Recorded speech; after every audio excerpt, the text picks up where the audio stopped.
Welcome to the Through the Lens of Learning podcast. If we haven't met, hello, I'm your host, Dr. Tracy Shroyer. I'll give you 2 words that summarize me to a T: lifelong learner. Join me as I share a bit about my own journey of curiosity, learning, and wonder. You'll also get to hear from some phenomenal individuals on what they're curious about learning and what they have to share too. Are you itching with excitement yet? I am, so let's get started. Hello, everyone, and welcome back to another episode of the Through the Lens of Learning podcast. And today I have Crissie Leonard joining me. Thank you, Crissie, for joining. Thank you, Tracy. It's good to see you again. You too. So we're going to start off like we have with every episode with Crissie. Can you tell us how you define learning? Learning. Oh, I love learning. Learning, you can get that from books. But for me, a lot of learning came from life. Like what I experienced and how I figured out how to deal with what I went through and how to use it in a more positive way. So that's learning for me. You know, I'm a big fan of knowledge is power. And so the more knowledge you have, the more powerful you can be in the essence of what you can do with your life and how you can give back and not being stopped by the other things that happen in your life when you're going. I love that. And you'll be able to talk about that more in your experience here in a minute too. Yes. Because you live that for sure. So Crissie, let's get into your learning journey. And I know Okay. I'll let you share a bit more. I know you talk about being an author and writing and what writing has done for you and how it's helped you to learn and get through painful experiences in your life. So I'll kind of open it up to you and let you take us through your journey. All right. Well, first, I am Chrissy Ann Leonard, and I'm an author. I also have my own jewelry line. I mentor authors, and I do one-on-one coaching with authors trying to get their book started. So I will take you from beginning to end all the way through. So that's big, exciting. And that's really how I give back to the writing community, is helping other people get their stories out, because your life is your story. And somewhere, somebody, some way, sometime needs to hear your story for inspiration. I think the biggest thing is if we look at our life stories as a way to inspire other people, maybe we would make different decisions along the way, and we would think of more inspiring things and not be distracted by everything happening in the world. So, that's my big plug for inspiration. I loved writing and I loved to read. As a kid, I loved to read. It was twofolded for me. I loved books. I was the first one at the bookmobile, the first one in the library. But books were fun because they would take you to places that you necessarily would never get to in your life. And I also loved how the authors were able to just pull me in as a reader and keep me in that story. And for me, that's a big thing. I'm really big on emotional parts. I want to be like sucked into that world, and I want to stay there to where I can see myself in there. As a highly creative person, I want to envision myself within that story. And so I always wanted to be, eventually, sometime in my life, a writer that could do that. However, I didn't realize that sometimes to draw those emotions into a story, you have to go through some really painful things. At least for me, that's where I drew my inspiration. And so I kept reading, and I would write short stories and poetry in school. I have since not kept up writing poetry because I'm more into the short stories, novels, novellas. And so I went through school, and then, I met a guy and went through that whole part of life, and writing kind of took a back seat to that. And, we got married, and it was not a great thing for me. And so it ended very painfully. And so I had all this pain, during that time. I became addicted to food. I drank a lot of alcohol. I contemplated committing suicide. And so, I have all of this just negative stuff sitting inside. And as a young person, I didn't really know how to deal with all that stuff. And so I always said, like, I walked around with a chip of Gibraltar, the size of a Gibraltar, on my shoulder because I just didn't know what to do. And so then I moved from West Virginia and I came to Ohio to be with my twin sister. And I still just had all of this pain and anger and not knowing what to do. And so I just kind of like lived to the best that I could with all of this stuff. But then I found myself making the same style of decisions and walking some of the same paths. And as you know, when you're on a hamster wheel, some things started to happen again. And so, I started drinking again because for me, there was solace in the bottle and there was solace in the food. But I didn't know how to reach out to people because I was not a big fan of asking for help because I saw that as a weakness. Everything came easily to me and I had not really failed at anything in my life until I got married. And so marriage is like my fail all, learn all kind of thing. So that was hard for me because I was a perfectionist at that time and you can't be perfect if you failed. And I didn't really understand the concept of how we just can't be perfect in this life. It's just not made that way. We can't do it. And so I just started making all the same decisions and walking that path again. And somewhere inside of me, I knew like, this is just all bad. This is just going to be all bad. Hey, this cannot end well for me. And so I was going along and, my sister offered her advice and so I got into some counseling, but it wasn't spiritually based counseling. Not that there's anything wrong with regular counseling, but I believe I was at the point in my journey where I actually did need a spiritual guide. I was not saved at the time. And one of the big things from when I was in my previous life was, on the night I wanted to commit suicide, I had this vision of this man.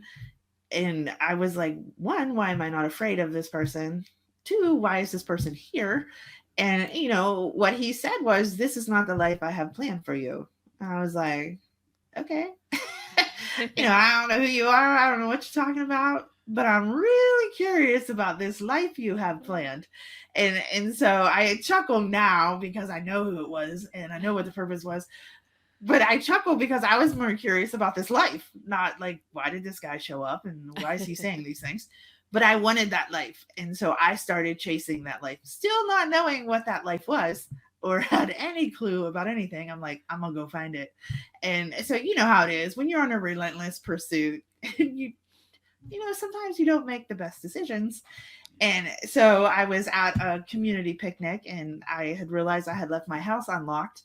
And so I went down, it was getting close to dark, and I went to, lock my house. And the hair instantly stood up on the back of my neck. And I was like, oh, something's not right. Like something is not right in this situation. And it wasn't, because I was sexually assaulted by someone who come out from behind a parked car and pinned me up against the wall. And, I knew that if we went into the house, one of us probably wasn't coming out. And I wasn't sure which one that was actually going to be. And so, my neighbor ended up coming home and he left, and what she was looking for was actually with her. And so and now I had all the previous negative energy, and now we've added this on because I had taken self-defense classes. So I knew what to do to defend myself, but honestly, it was a deer in the headlight look. And everything just went pew, right out of my mind, right out of the window. And all I kept saying was, why is this happening to me again? And so it was like, what do I do with all this? And then my sister moved me completely to a whole nother city with her and her husband, thank goodness. And she just said, like, you've got to get some counseling. And so, my brother-in-law, he invited us to church, and I was like, oh, okay, I'll go. Yeah, I'll tag along. And I went there and I felt like this pastor was just speaking to me by myself, not all the, other 100 people in the room.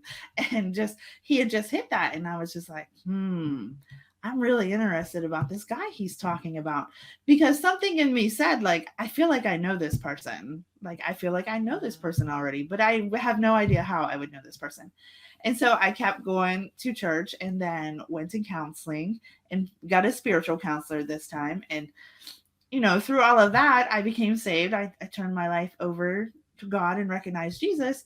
And as I got deeper in my faith, I realized that the man who had come to see me when I wasn't saved was actually a vision of Jesus.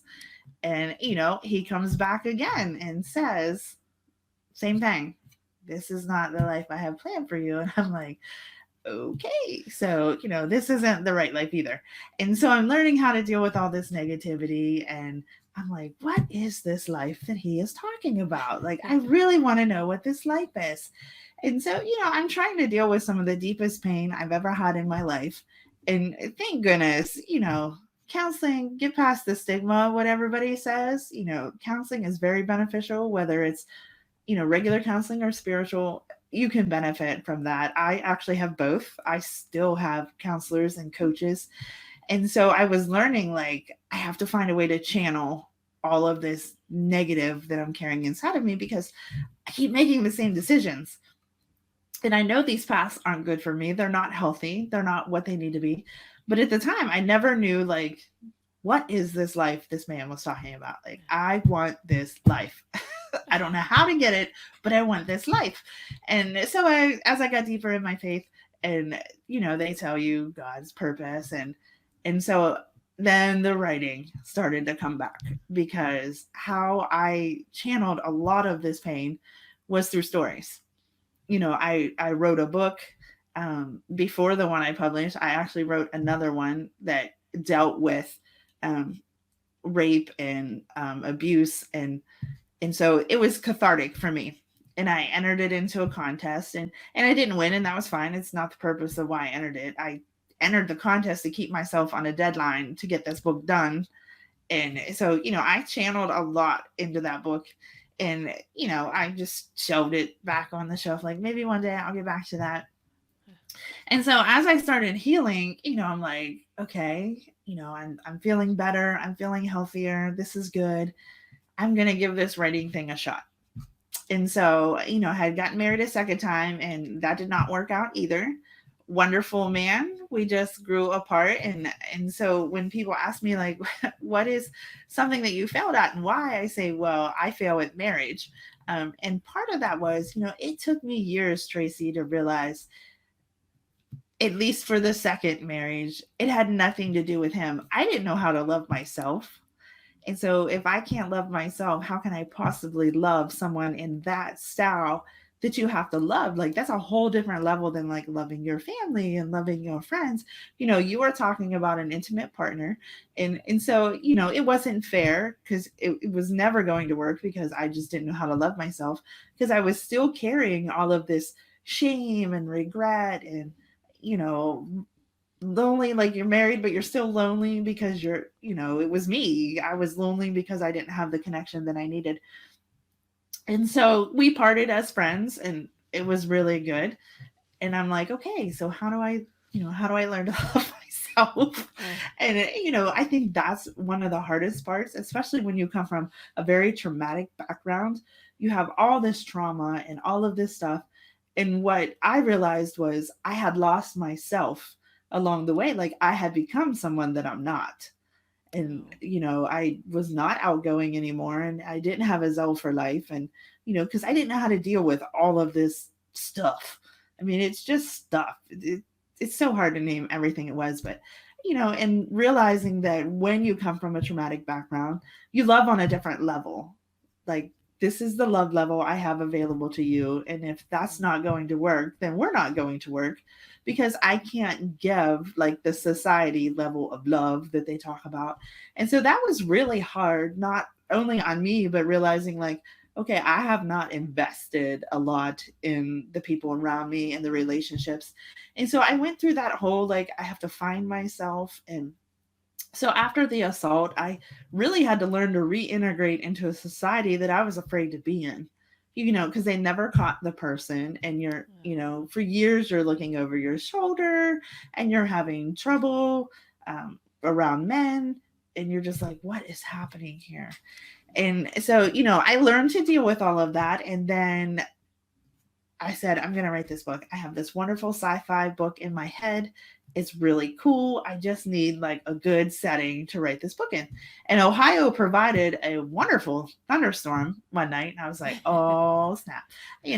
Sci-fi thunderstorms, they were born to go together. Setting, right. Everything. I was like, this is a beautiful setting for this book. And so I got up, and I was like, I'm going to write this book. And then I always pray before I write because, I want to be protected while I'm writing. So when I'm dealing with all this negativity and all this like powerful emotions, that I'm not fully consumed by them. And so I just prayed to the Lord, like, just protect me and provide the words, and not realizing what I was saying, like the Lord and sci-fi, this kind of don't really go together. And, and so I wrote, and I just kept writing and writing and writing. As the storm raged on, so did my pen. And then I was so tired, I went to bed. I was like, I'll just read it in the morning. I don't even have the energy. So, a couple hours later, I woke up and I started reading this page, and I was like, wait a second. There is no sci-fi on this page whatsoever. Oh, wow. I was like, this is interesting.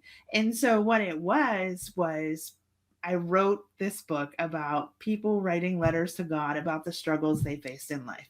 Like you had food addiction in there, and you have abandonment, and you have all these heavy hitter like scenarios that people can go through. And at the time, I didn't realize that God had provided the arena I needed to be in to pull those deep emotions out and start dealing with, the shame and the regrets and all those powerful emotions. And so I was like, oh man, this book is interesting. Like, and then I looked and I was like, okay, first draft, it's okay. And so I just kept writing. But I always held back. A portion of me always held back. And, I have my own editors, and they knew it because they know me. We have been friends for a really long time, and I knew they knew me. And therefore they would know, like, this is the best she has to offer, or she's just skimming the surface. It. Right. Yeah. And, one thing I tell other authors is you got to have editors. If you have people in your life that can do that, that's great if they're willing to do it. If not, spend the money for editors, because you read it however you want to read it. And, when I wrote it, I was like, man, this is the Oprah bestseller list right here. And, my editors come back and like, this is a coffee table book. Like, you're not there. You're still not there. And I'm like, this is the best thing ever. And so they kept pushing because they knew that I wasn't there yet. And so God kept pressing, and I'm like, I don't really want to go where you want me to go. So I have this area I call, when I'm writing, called the pain pocket. This is an area I have where, I can tap into all those experiences that happened to me before and hit those emotions without having them really trigger me back to those times. And so he kept wanting me to go there. And I was like, I was like a 2-year-old throwing a tantrum. This is just not going to happen. I'm not going there. No. And he's like, you're going to go there. And so I refused to go. And then he ended up sending a message saying, either you do it or I'm giving it to somebody else. I'm like, no way, man. I got, I'm 8 years in on this book. There is nobody else taking this book. And so I just went one weekend. I was like, okay, it's time to hit this pain pocket.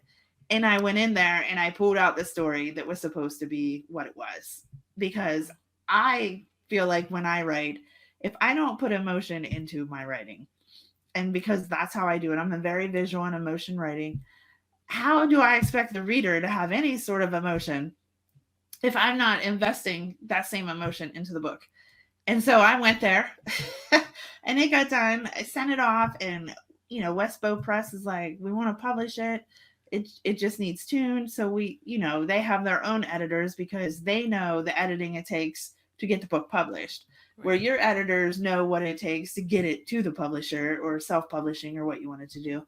So I did that, and we published in September of 2019. And I was like, hallelujah, I got a book. And it was my first try. Like my first try of submitting for publishing, which is very rare. I think it's like 4% and under that make it their first time out. And so that was like a big thing. I was like, this is so much bigger than me. And it was, it was my way to give back for like, God saving me when I wasn't even saved at the time, but he preserved that to bring this book out. And then the pandemic came. And so then we have nothing because, the whole world shut down. And I was like, man, I feel like I just got left behind. Like, I feel like God just forgot about me down here. I don't know what to do with this book. Like, what am I going to do? And a random phone call to a screenwriter ended up with them saying, hey, we want to write your book for TV. And I was just like, this just doesn't happen to normal people. You know what I mean? Like, this is just crazy. You're looking for the punked cameras all I over the know. place. I'm like, What's going on? when's the other shoe gonna drop? And so that's what we're doing. And so, I for me, it's really life can teach you a lot of lessons. There was a lot of lessons I had to learn during that time. One, I had to learn about myself, and I had to set boundaries within myself. Because if you don't have those boundaries, you're just gonna go everywhere. And you gotta set boundaries. They're healthy for you. That's the big misconception about boundaries is you're doing it to keep people out. That is so not true. You're doing it for your preservation and your mental health. And the people in your life that you're doing, they need to understand that. It has nothing to do with you. It's all about me. And this is an instance where it can be all about you. Like, you have to have those, and you have to set them within yourself first. Because if you don't have your own boundaries, there's no boundary going to work with another person. And so I had to learn how to love myself again, too. And a lot of that was just, I had to just deal with what was there. I had to forgive myself. I had some very bad decision making that I did, but really forgive myself for not allowing myself to move on. I was my biggest detriment because I didn't want to deal with all of that stuff, and I didn't know how to deal with it in a proper way that didn't involve even more bad habits. And so once I did that and learned that, I was like, you know what? All of this is a learning lesson. Like, everything can be a learning lesson. And I always say there's a story in everything. Everything can be a story.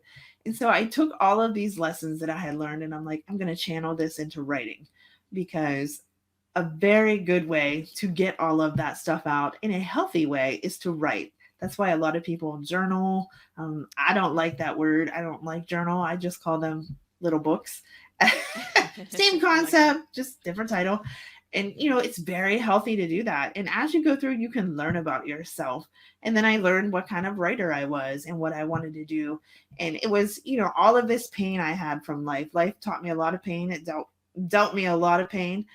But then my purpose from God rose up to meet this pain. And he's like, I have a way for you to handle this that is very healthy.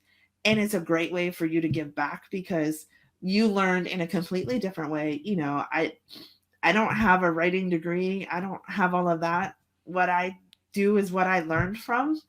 Mm-hmm. And then I have other people to help me. And so I'm just the creative machine behind it. And then I have people qualified in the areas that I am not, that help me bring it all the way through. I think that's important. I think as authors, we try to be everything. We want to be, the writer, we want to be the editor, we want to be the marketing, but we can't be all of those things. System. Right. Like, you have to stay in your gift. My gift is to write. That is the gift. That is the talent. And I have other people help me along with that. So I have time to give back to the writing world. It's a beautiful thing to have a story. Your life is your story. You want to witness here on earth, it's through your life. That's how you do it. And I think people need to know you can bring that to a book, to, a journal, however you want to do that, as a way to give back, because it's inspiring. In this day and age, we believe because we see. So people need to see it happen so they believe it. And when they see someone that has come through so much trauma and is living a thriving, flourishing life, and you have learned to live again by reinventing yourself, that is very inspirational to people. And then, they figure out what their gift is, and then they want to give back. And so you just start this chain reaction, which needs to happen. And all of it really is from how you learn. Like, life teaches you some very difficult lessons, but it also teaches you positive lessons. It's just how you deal with it. So in the end, it's you. You are the mechanism to make this happen. And that was big for me. I think people have this misconception that you just write this book in one day and everything is kumbaya and it's all great, and but it's hard. It's hard to write a book. It is like having another job, and you have to come up with this, and you have to be able to deal with, like failure and criticism. But here's the thing with criticism. It's just like getting a compliment. You get the compliment, you get the criticism, you say thank you, you digest it, you learn from it, and then you just move on. Because if you sit in that to where you cannot take those kind of things, you're going nowhere. Like, your train has literally stopped at the station and it does not have a new destination. because you can't get past that. And so for me, I have come to the place in my learning journey in that where, knowledge is power and words are weapons. And so you have a way to take this power and these weapons that you have as words, and you can make one of two choices. You can use it to destroy somebody, or you can take it and use it as a positive way to influence people in an inspirational way. Because, it's your choice what you're going to do with it. And that's why, the pen is mightier than the sword. The sword causes you to bleed. It's so true. But the pen, people don't forget what is said to them. They don't. They'll forget what you did. They'll forget the circumstance, but they will never forget what you've said to them. And that's what you have to think about when you're using your words as weapons. Yeah. People will remember 10 years from now something you told them that you probably don't even remember you said, but they will remember, and it can truly influence and affect the way they go about their life. And so why would you not want to use your words in an inspirational way? Right. And that's learning within itself. You have to learn how to do that. Yeah. So I have a question for you, Chrissy. Sure. One of the things you mentioned when you're talking is the pain pocket, and being able to, you can safely go in there so it's not like you're letting that block you. I know there's a lot of people that think of whether it's journaling, writing their little books, right, or want to put out a book, or somebody tells somebody, you've been through all this, you should write a book, but they're worried that they're going to relive all of that. How did you actually learn to create this pain pocket and be safely in there? Like, do you have any tips or advice for people on how to go into that? Yeah, I learned a lot from counseling. Counseling was huge for me to learn because I learned about the boundaries that I needed to set with myself, but I also learned to recognize when I was getting triggered, and then learn the mechanisms to be able to bring yourself down from that. And so that's important. Like, you have to recognize when you're getting triggered. And you only know that is if you're dealing with it with someone who is qualified to teach you about those things. I can talk to you about my triggers and how I deal with them, and they may be different than your triggers, but I learned that from counseling. And another thing is, my friend gave me this best advice that I've really gotten in my life. She said, why is it when people leave our life, which causes a lot of trauma in itself, that we always feel like the defect is within ourselves, and we don't recognize that the defect could be in the person that is leaving? And that was huge for me, because then I also had the perspective shift. And, that is also a good thing to recognize when you're wanting to write this story, that you have to have a perspective shift about things. You have to see the power in what you're doing. And a lot of that is fear. Fear will drive you away from writing a story faster than your pencil breaking. But you have to have the faith to believe that what you're doing is for the benefit of other people. And also, it feeds you. When you are helping other people, you just feel differently about yourself. And knowing that that is the reason why you want to do it. And you're not chasing the fame, you're not chasing the fortune, because it takes a lot to get both of those in the writing world. Right? Yeah. And then, I developed this pain pocket, which I can go to just all I want to do is tap into the boundaries of the emotion. I don't want to relive that situation. When I wrote those first two books, I had to do that. The first time you're going back, you're going to relive a lot of that stuff. And then as you do it, you become more comfortable with sharing that. And you have to know how much you want to share. That's a big thing too. And that essence is a boundary.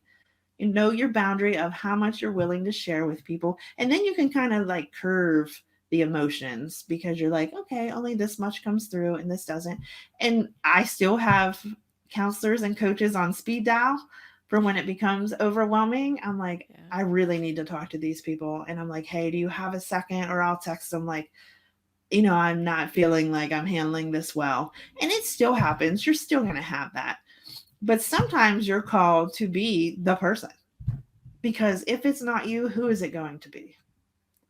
And so for me, it's more of I weigh it like triggering myself and going back to this pain pocket versus putting something out there that someone can find inspirational from and maybe change the course of their life to a better way. It outweighs what I'm going to go through. But I also have developed healthy habits and, you know, circumstances in that to be able to deal with all of that stuff in a healthy way that is not going to detriment me. You know, the first couple minutes you're in just like, oh, and then as you sit and process, and you know, they teach you breathing techniques you can do to just disconnect that thought process from your mind. Yeah. And then it's all about learning what your boundary is with that situation and what you're going through, and then having the people in your life that can help you and not being afraid to ask for help. That was a huge lesson I had to learn. You know, I was either going to stay on this path or I was going to get help and go on a different path. And I've always valued that help.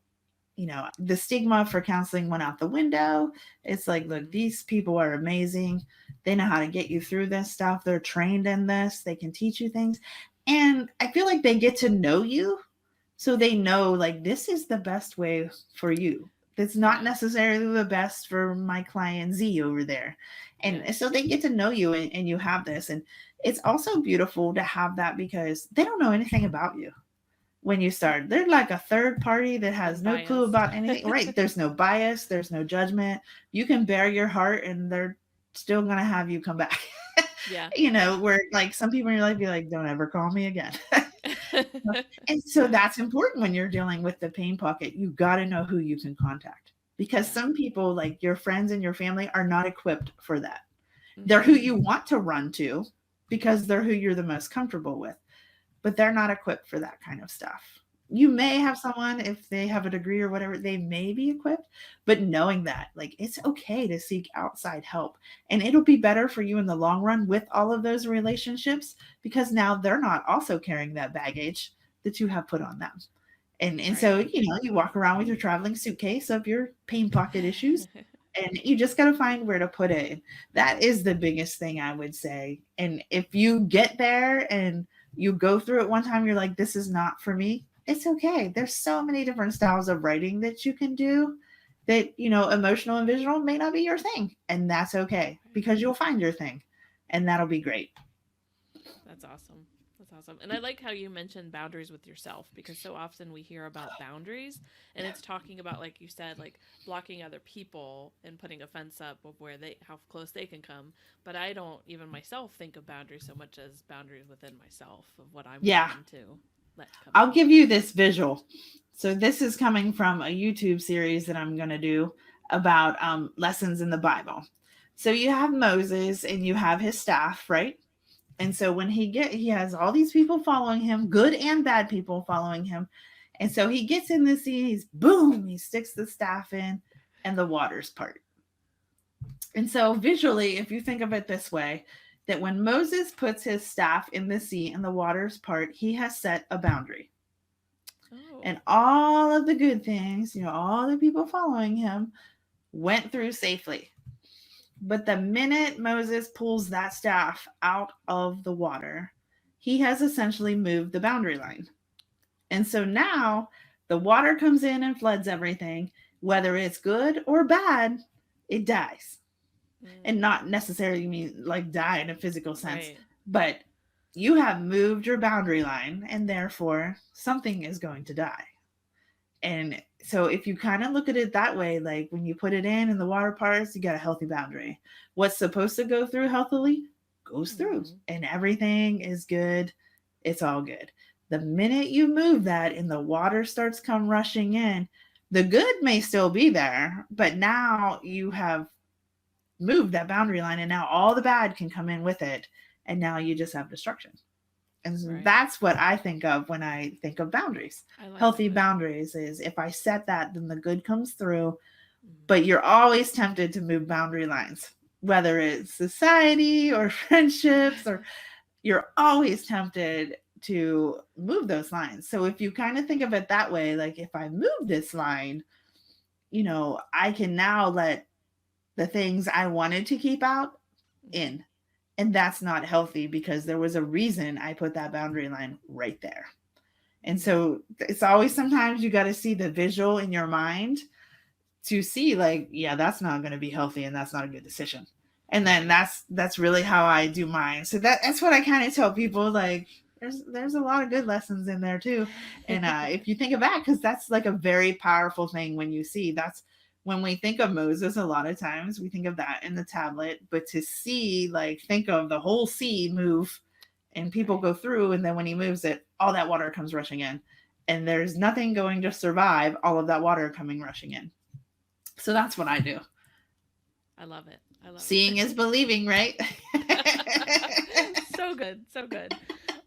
So Chrissy, if people want to connect with you or follow you, what would you recommend the way that they go ahead and do that? I've made this very easy for people. I have my own website. It's actually my name, www.ChrissieLeonard.com, and it's CRISSIE. And I'm also on Instagram, and I'm also on Facebook. So you can follow me on those. I'm at Chrissy Author on Instagram, and then Crissie.Ann.Leonard on Facebook. And I'll be launching my YouTube channel back up towards fall, winter of this year, where I'm going to put some things on there for people to follow. But right now, that's how you can follow me. You can subscribe to my website, and I do a newsletter every couple months to let you know the new things that are going on and what's happening. So yeah, it's pretty easy. I made that website a one-stop shop. That's good. That's good. Find everything you need there. I know. That's what you want. You want the convenience, and it's all right there. Yes. Awesome. Well, thank you, Chrissy, for being a guest on my podcast. Thank you. I so appreciate it. So many good tips and best practices that you've learned from your experience and your learning journey. So I appreciate that, and that you're willing to share that with others. Thank you. It's good to have little knowledge nuggets. Yes. So thank you, everyone, for listening, and we will catch you on the next episode. Thank you. Have a great day. This podcast is brought to you by Upskill University. You can find more information about how to become part of the Upskill community for free, this and other episodes of the Through the Lens of Learning podcast, and more on the website at www.upskilluniversity.com. Thanks again for listening, and have an awesome day.